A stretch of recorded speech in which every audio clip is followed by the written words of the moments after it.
Петро Медвідь у своїй статті указав безпідставність української влади обзивати русинів Закарпаття сепаратистами.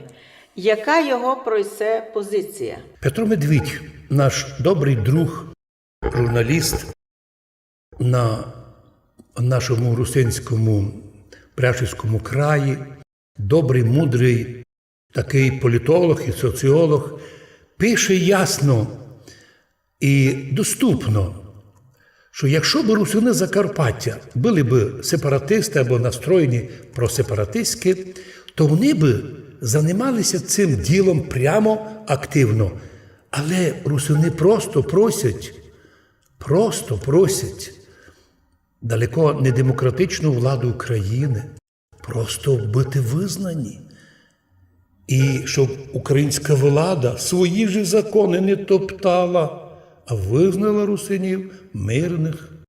І визнати русинів як національну меншину саме в Україні, не в мадярах, не в Америці.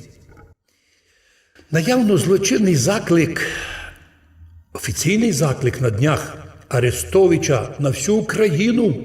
Він закликає українців ставати русинами. На цей заклик і на заклик подібних других таких доморощених мудреців не зреагували ні прокурори, ні судді, ні СБУ.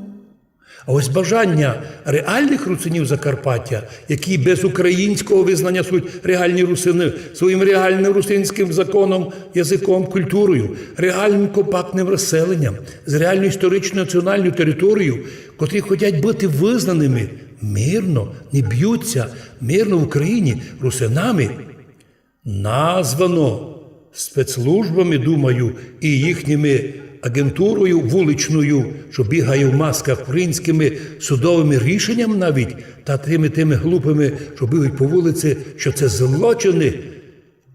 злочини сепаратизму. Тут, на думку Петра Медвідя, в українських чиновників чиста клініка, коли вони самі, надійний мирний регіон України, спонукають на бесіди про сепаратизм.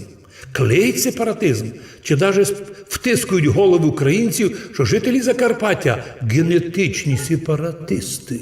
І всі біди в Україні від русинів, всі високі тарифи від русинів, вся проблема від русинів. Споминається, знаєте, премудрий Соломон, котрий учив своїх людей, такими словами, особливо молодих женихів: не рівнуй свою молоду жінку, бо ти свою ревністю можеш навчити її такого, що вона ще й сама не знає. А може, дійсно, українські чиновники своїми безглуздими підозрами і силою штовхають, це по-нашому дручають людей наших в сепаратизм? Не є в Україні мудрого чоловіка, який би цей український антирусинський садомахізм остановив би і попросив би пробачення від жителів Закарпаття за те, що за 30 років злочинці з Києва звинувачують мирних жителів в сепаратизмі. На відміну від українців, ми дійсно подлинний європейський народ, якого українські комуністи у 46-му році силою вирвали з Європи. Ну, а нинішні їх внуки починають натягати нас до Європи. Але перед тим, що не будучи самі європейським народом, нас обвиняють. Ми готові, ми в Європі живемо. У нас дух європейський, взаємовідносини. Якщо подивитися на історію Галичини і Польщі, там війни, поножовщина, етнічні чистки кожні 100 років. У Закарпатті такого не було і, віруємо, не буде.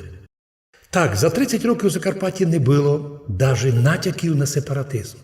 А от на Галичині задокументовані сотні закликів до сепаратизму. І не тільки від простих людей, а й від Львівської обласної та міської ради, від мера Рави Руської, пам'ятаєте, яка закликала до відділення, а тепер десь там тиснеться в Києві, ще й претендує на мера Києва.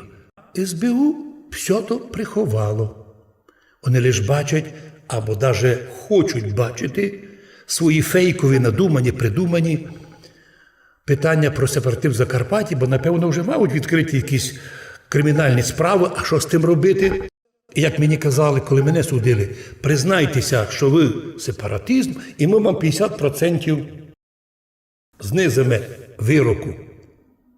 Я дивився на тих слідувателів, як глибоко падших злочинців. Вони зо мною робили таке, а те саме роблять і з тисячами українських громадян.